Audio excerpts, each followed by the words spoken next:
पहले तो मोदी जी को बहुत बहुत शुक्रिया कहूंगी कि उन्होंने हम महिलाओं के लिए सोचा। हमारे मुसलमान भाइयों ने नहीं सोचा। वो जो वक्फ बोर्ड पे बैठे हुए थे ना 31 साल से, उन्होंने नहीं सोचा 71 साल से कि हमारी बहनों को, हमारी बेटियों को जरूरत है। 2 मिनट लगते थे लड़की की जिंदगी खराब करने में, 3 तलाक दी और वो घर में बैठ गई। और वो अपने घर में भी नहीं थी, वो अपने घर में भी सगी नहीं थी। क्यों? क्योंकि वो शादी करके दूसरे घर की हो चुकी थी। तो उस औरत से पूछिए आप कि उस पर क्या बीतती थी। तो हम मोदी जी को शुक्रिया अदा करेंगे कि उन्होंने 3 तलाक का जो हमारे लिए किया, उसके लिए बहुत बहुत शुक्रिया। और ये जो वक्फ बोर्ड का है, ये बहुत मेन मुद्दा है। क्यों? क्योंकि जो बैठे हुए थे ना, मैं किसी के घर पर कब्जा करके बैठी हूँ और आप मुझे निकालोगे ना तो मुझे दिक्कत होगी। हमें क्यों नहीं हो रही? हम तो खुश हैं। क्यों? क्योंकि देखिए ये घरेलू चीज है।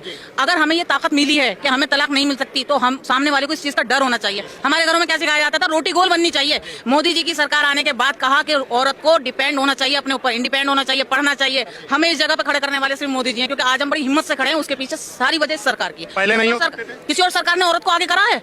आपने देखा किसी और सरकार में किसी औरत को आगे कराओ? सिर्फ इस सरकार ने आके औरतों को आगे करा, उनकी हिम्मत बढ़ाई, उनको ये कहा कि तुम अपने पैरों पे खड़े हो, तुम किसी से कम नहीं हो।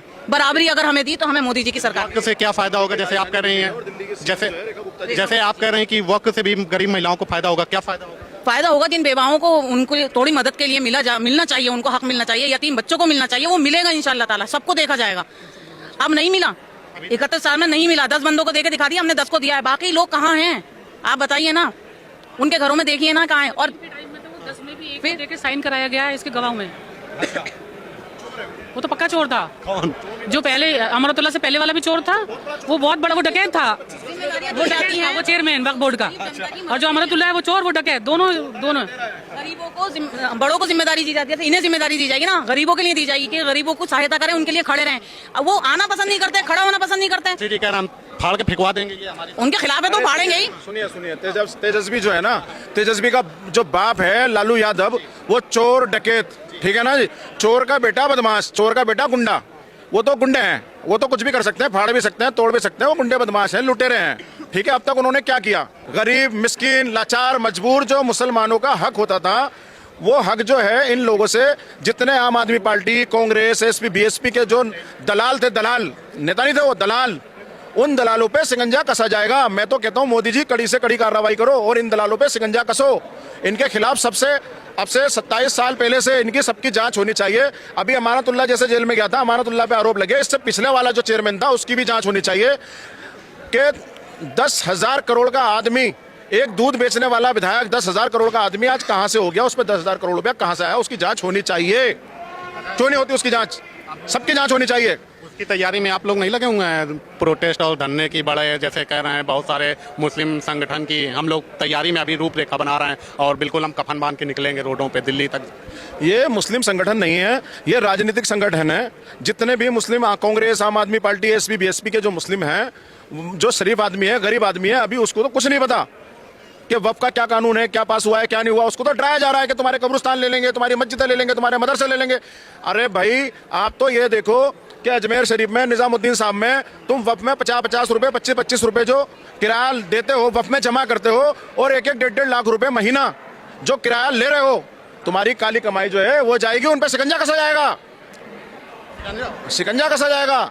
भाई मेरी तो मोदी जी से मैं सिर्फ हाथ जोड़ करके अपील कर सकता हूं कि ऐसे देश के दलालों को, डकैतों को, चोरों को जेल में डाला जाए। बड़ा अत्याचार हो रहा है मुसलमानों के साथ, बिल्कुल गरीब, बताइए, हमारी सब अधिकार छीन लिए जा रहे हैं। भारत में लोकतंत्र सुरक्षित नहीं है, बिल्कुल हत्या होगा ये लोकतंत्र। हत्याचार अभी तक हुआ नहीं था, हत्या हुई है, हत्या। अब लोकतंत्र की अभी तक जो भी इन्होंने करा है ना, हत्या और अत्याचार, इन्होंने तो हत्या करी है लोगों की। अब तो यह है कि जो हमारे मुस्लिम भाई हैं उनके पक्ष में जो बिल आया है, उनके पक्ष में आया है, जो गरीबों का, मिस्किनों का, जिनका जो भी जिन तक पहुंचना था उनका हक उन तक पहुंचेगा। अब आकर के उसमें सुधार हुआ है। और आज तक देखिए, अभी मोदी जी ने रमजान से पहले जो है उन्होंने कहा कि मेरे सौगात, मोदी आप छोड़िए, देश में रमजान से पहले मोदी जी ने कहा कि रमजान चल रहे हैं, रमजान की सभी मेरे देश के मुस्लिम भाइयों को रमजान की बहुत बहुत बधाई हो और आने वाली पावन ईद की बहुत बहुत बधाई हो। और मेरे देश के जो मुसलमान हैं वो मेरी सर आंखों पे हैं। उस लाइन में उन्होंने ये भी कहा था कि जो विपक्ष कह रहा था कि एनआरसी लगेगी, डिटेंशन सेंटर है और लोग जेल जाएंगे, उन्होंने, मोदी जी ने पूछा था कि कहाँ है वो डिटेंशन सेंटर? कौन से देश के एनआरसी लग गई? कौन से देश के मुसलमानों पर अत्याचार हो गया? कौन से देश के मुसलमान को तकलीफ हो गई? आप बताइए ना, आप तो मीडिया से हैं, आपको तो हमसे ज्यादा पता है। आप बताइए कौन से मुसलमान के साथ अत्याचार हो गया? कहाँ है वो मुसलमान? लेके आइए, आपको नहीं मिला कोई? इससे जमीनें हमारी छीन लेंगे। भैया देखो, ये तो कुछ भी कह सकते हैं, जमीन क्या है, ये तो कुछ भी छिनवा सकते हैं, ये तो जिंदगी भी छिनवा सकते हैं। ये सब छल फरेब झूठे लोग हैं, इन पे शिकंजा कसा जाएगा, इनको पता चल रहा है। इसलिए ये आम जनता को, हमारे शरीफ मुस्लिम भाइयों को भड़का रहे हैं ताकि उन्हें ऐसा लगे पता नहीं जैसे कि क्या हो गया। जैसे पहले इन्होंने एनआरसी के अंदर इन जालिमों ने मुस्लिम माताएं बहनों को सर्दियों के अंदर सारी सारी रात इन जालिमों ने खड़ा रखा। कहां गए एनआरसी, कहां गए डिटेंशन सेंटर? ये तो वही जालिम है जो बोल रहे हैं। ये जालिम है, जालिम। ये मुसलमान नहीं है, ये जालिम है, दलाल हैं, देश के दलाल हैं, ये राजनीतिक दलाल हैं। ये देखिए, ये एक्चुअली में बना ही ये गरीब मुसलमानों के लिए था। गरीब एक्चुअली में यतीम बच्चे जिनके फादर माँ बाप नहीं है, यतीम है, बेवाएं हैं, तलाकशुदा हैं, गरीब लोगों के लिए ये था वक्फ बोर्ड कि अल्लाह के नाम में लोग जिनके पास होता था वो अल्लाह के नाम में करते थे कि ये वक्फ किया और उस वक्त से बेसहाराओं को सहारा लग जाए। लेकिन बेसहाराओं को सहारा नहीं लगा। ये जो है मतलब क्या बोला जाए, बेईमानों को, माफियाओं को जो है ये उनका सहारा बन गया, अड्डा बन गया। पहले जो है बड़े बड़े लोगों का ही बेनिफिट था। अब इससे हकीकत में जो यतीम मिस्कीन लोगों का, गरीबों का, जो महिलाओं के लिए जो था एक्चुअली में जो ये उनका हक था और ये हक हकदार को पहुंचेगा। इसीलिए जो ये हुआ है हम सब लोगों के जिक्र होता है और इसीलिए ये वक्त था और इंशाल्लाह गरीबों को पहुंचेगा।